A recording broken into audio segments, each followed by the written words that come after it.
Plan तो किया था, 1 साल हो गया घर पे पड़े पड़े, हमारे को बोर हो गए थे बहुत ज्यादा। अब आपने भी जैसे एक टर्म कॉइन की है रिवेंज ट्रैवल। हम काफ़ी दिन से घर में बैठे रहे, हो सकता है सरकार ने रिलैक्सेशन अगर दी है तो वायरस ख़त्म हो गया है, चलिए हम सब लोग घूमने चलते हैं।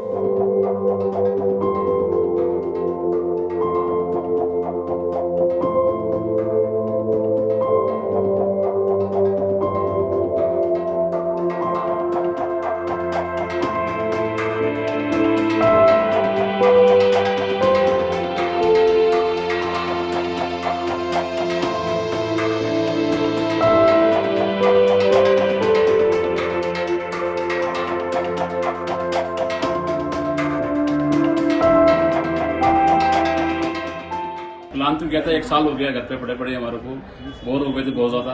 इस वजह से यहाँ पे आने, हम कभी आए नहीं थे यहाँ पे, किसी ने बताया मनाली जाओ, यहाँ पे आके बहुत अच्छा लगा हमें। उसके बाद यहाँ पे आके होटल ये बहुत अच्छा था हमारा यहाँ का, डिसीजन बहुत अच्छा रहा हमारा यहाँ का। सबको मास्क पहनना चाहिए, बहुत जरूरी है मास्क पहनना, और अपनी सेफ्टी है, दूसरे की भी सेफ्टी है इसके लिए। मैं यहाँ पे होटल में हूँ, तो इसलिए मास्क लगाया है मैंने। मैं बाहर जाता हूँ तो मैंने मास्क लगाया है। आज जब हम कोविड-19 की वेनिंग वेव और सेकेंड वेव से जूझ रहे हैं, यहाँ ये विषय हम आपके द्वारा फिर सब लोगों की दृष्टि में लाना चाहेंगे। मैं कुछ मीडिया कवरेज ही आप लोगों के सामने हाईलाइट करना चाहूँगा, जिसमें क्लियरली दिख रहा है कि एक स्थाई पर, जिसे एक टर्म भी बोली गई है रिवेंज ट्रैवल, कि लोग जो घर में बैठे थे, जो रेस्ट्रिक्शन का समय था, जब रेस्ट्रिक्शंस खोली गई तो कहीं पर एक अभिप्राय समाज में किसी वर्ग में यह है कि अगर रेस्ट्रिक्शंस खोल दी गई तो वायरस खत्म हो गया है। हम आप लोगों के द्वारा फिर से लोगों की दृष्टि में लाना चाहेंगे, वायरस या इन्फेक्शियस डिजीज यह अभी भी हमारे बीच में है।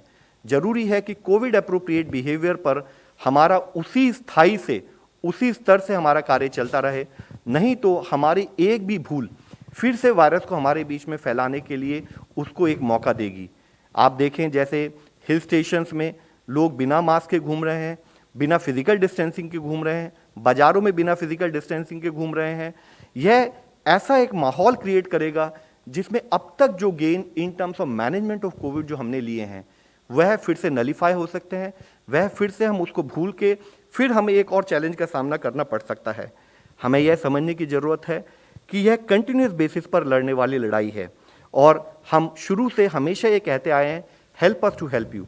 हमें कम्युनिटी सपोर्ट की, आप सबके सपोर्ट की, आप सबके गाइडेंस की बहुत ज़रूरत है ताकि इस बीमारी से हम जूझ सकें। और हमें हमेशा यह समझना चाहिए कि वायरस अभी थका नहीं है, वायरस अभी भी हमारे बीच में है। तो ज़रूरी है कि हम दो टूल, बोथ सोशल वैक्सीन के रूप में hand hygiene, use of mask and physical distancing, और वैक्सीनेशन, एक्चुअल वैक्सीनेशन, इन चीज़ों पर हमारा उसी स्थाई पर कार्य चलता रहे जब तक कि हम वायरस को पूरी तरह से कंट्रोल ना कर सकें। Sir just wanted to ask, आप जो फोटोज दिखा रहे थे जगह जगह हिल स्टेशंस पे लोग रिवेंज ट्रैवल या जो कोविड अप्रोप्रिएट बिहेवियर फॉलो नहीं कर रहे हैं, क्या आपको लगता है कि स्टेट्स को बहुत ज़्यादा सख्ती बरतने की ज़रूरत है इस पर? क्योंकि जो लोग ट्रैवल भी कर रहे हैं, एक टाइम तक हिमाचल प्रदेश की अगर बात करें तो वहाँ RT-PCR मैंडेटरी था, जैसे ही वो रूल हटाया गया तो ज़्यादा क्राउड हमें जाता हुआ दिखा। सबसे इम्पॉर्टेंट कंपोनेंट उसमें होता है कि community involvement, community as a stakeholder, क्योंकि हम एक इन्फेक्शियस डिजीज से डील कर रहे हैं। यह खाली रेगुलेटरी अप्रोच से ही नहीं होगी, जब कम्युनिटी सस्टेन्ड बेसिस पर कोविड अप्रोप्रिएट बिहेवियर को फॉलो करेगी तभी हम इस लड़ाई को सही ढंग से जीत पाएंगे। एनफोर्समेंट स्टेट के द्वारा किया जाता है, लेकिन हम आपके द्वारा और डिफरेंट फोरम में इवन स्टेट लेवल पर भी एनफोर्समेंट करते हुए भी कम्युनिटी को ओरिएंट करते हैं, कम्युनिटी को इसके बारे में बताते हैं, बीमारी के बारे में बताते हैं, बीमारी से बचने के लिए क्या तरीका है वह भी बताते हैं। तो अगर आपको यह लड़ाई सस्टेन्ड बेसिस पर लड़नी है तो इस लड़ाई को लड़ने के लिए community involvement, community at front end is very crucial. आज तक भी हम लोग इस हद तक जो इस लड़ाई को मैनेज करते हैं उसमें कम्युनिटी का इन्वॉल्वमेंट शुरू से रहा है। अब आपने भी जैसे एक टर्म कॉइन की है रिवेंज ट्रैवल। हम काफ़ी दिन से घर में बैठे रहे, हो सकता है सरकार ने रिलैक्सेशन अगर दी है तो वायरस ख़त्म हो गया है, चलिए हम सब लोग घूमने चलते हैं। हम आपके द्वारा फिर से यही पॉइंट हाईलाइट करना चाहते हैं, वायरस अभी भी हमारे बीच में है, वायरस से हमारी लड़ाई अभी भी चल रही है। आप जो भी कार्य करें वह कोविड अप्रोप्रिएट हो, कोविड सेफ हो, और यही कंटिन्यूड बेसिस पर कम्युनिटी सपोर्ट की हम बात करते हैं।